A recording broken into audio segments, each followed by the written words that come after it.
Bam, bam, bam, bam.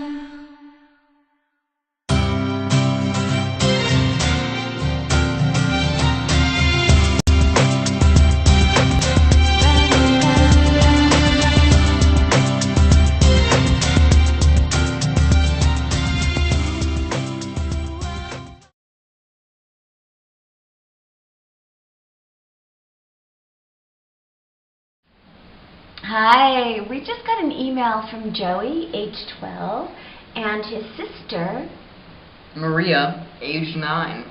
and they have a couple of questions for us. And we figured instead of writing an email back, it'd just be easier to make a quick, short video for you guys. Hi. Hello. And answer your questions. So here they go. First question. How do you travel? By plane, by bus, or by car? All of the above, actually. We try to not travel by plane as much as possible because it's not our favorite. But sometimes when you're going far distances, like you're going from one continent to another, we have to travel by plane. For example, last year when we went, no, it was actually earlier this year when we went to the United States. From Peru, that would probably take about a month on a bus. So instead, we flew, right? But what are we doing tomorrow? We are taking a 45-hour bus ride to the border of Ecuador. So we do travel a lot by bus, which is our preference. And the buses here are really comfortable. And the only thing that we don't travel frequently by is car, because we don't have one anymore. Sometimes we take a taxi, though. But we walk a lot, too. Okay, so I hope that answers your first question. Yeah, go ahead. How do you find a place to sleep and stay? You do. can answer this. Well, we've been to 14 different countries and, you know, so many more cities. I can't even name all the cities, at least 100. And everything's a little different. Every location is a little different, but we do a variety of different things. We couch surf, so we send an email to people that live in a particular city and we ask them if we could stay with them for a few days. So when people usually live in when they live in a city, it's easier to find the local places through their references. If we don't couch surf, sometimes we stay in hostels. And there's tons of information on the internet about how to find a hostel in the city that you're going to, and there's ratings and other travelers' blogs and all sorts of locations. And then the other thing that we do is we like to, if we decide that we're going to settle in a place for a while, we'll rent an apartment, a house, or even a room with a family. We've done all of the above. Yeah. Okay. And next question is, what do you say when you meet the people in your pictures? I'm not quite sure I understand the question. Which people in which pictures? We meet a lot of people. We meet locals, we meet other travelers, we meet children, we meet senior citizens, we meet people you know, who work in shops, who are traveling too, who people of all walks of life. So what do we say to them? Hello. Or in Latin America, Hola. hola. So I hope that answers your question. I'm not sure.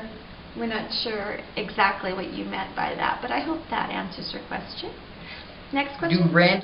Do random people truly send you money on your PayPal account? Yes. They do, and in fact, we have a section on our website where where Miro has drawn gratitude monsters. We live on very little money, and we work. I write and I sell ads, and I do some other freelance. But by having the donation button on our website, it allows people that are receiving a benefit from us sharing our experiences to show their gratitude. One of the things that was one of my lessons when we first started traveling, we had savings, and I come from a world where I worked very hard for my money, and I ran a business, and I was very accustomed to going out and doing things on my own and being very self-sufficient. But because we've decided that there's so much better things to do in life than spend 60 to 80 hours a week working, and for me not spending time with my son, we've had to make sacrifices. And that tends to inspire people that we've actually done what a lot of people are feeling inside. And for us to be able to have gratitude and to say thank you when other people give to us was a really hard lesson. And that's something I had to learn, and I learned that through travels. We do receive about $50 a month, which is not a lot of money, but it's an exchange of energy, and it's an exchange of honor, and it's an exchange that I like to keep going. I mean, we feel like we're giving when we are sharing our experiences, and if people feel like they want to donate to us and share their appreciation, we're so grateful. The next question. Go ahead. Read it. Go ahead, Annie. How do you get to the finances from the Baybel account? Oh, that's easy. We're from the United States, and we had our PayPal account connected with our Bank of America account. So we have an ATM card, and we can pull out the money once we receive it. That's how we've been living. This far. This is how we access our money, our finances, is through the Bank of America account. Go ahead. And the last question, is it legal? Were you tied to any state educational requirements?